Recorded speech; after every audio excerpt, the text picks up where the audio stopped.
A series of seismic activity is being caused by the migration of several large monsters. One of them is legendarily known as Godzilla. The good. Much like a film that came out last year, Pacific Rim, Godzilla gives a lot of weight to their monsters, and whenever they're fighting and even doing something as simple as moving around, the weight of every one of their individual movements is felt, in a way that's slow, menacing, and powerful.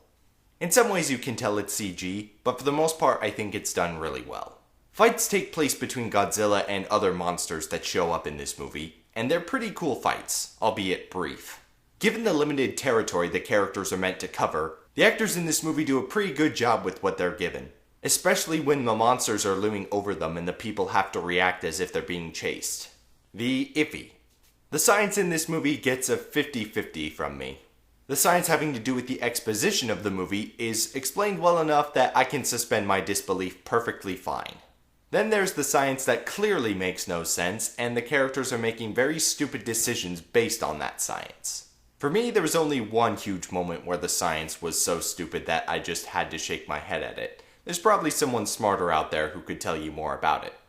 The bad. I see a lot of people complain about this movie saying there's not enough Godzilla. I have an alternative to that. There's not enough focus on Godzilla. Or rather, there's not enough consistent focus on Godzilla. The movie will show a few seconds of Godzilla at a time, and then it will cut to something completely different while still sort of keeping Godzilla in the frame, but the main focus will be on something else that's happening. And this flaw is especially apparent in the fight scenes, or really whenever Godzilla shows up. We only get a few seconds of consistent focus on him, usually 10 at maximum, except later in the movie during some of the bigger fight scenes. But it leaves a lot to be desired, especially when you feel like finally there's going to be some Godzilla in the movie, and then they cut to something completely different. The verdict?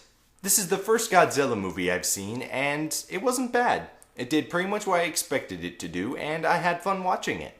Not much else for me to say besides that. This is Detective Steve, wishing Godzilla's director good luck on doing a Star Wars spinoff.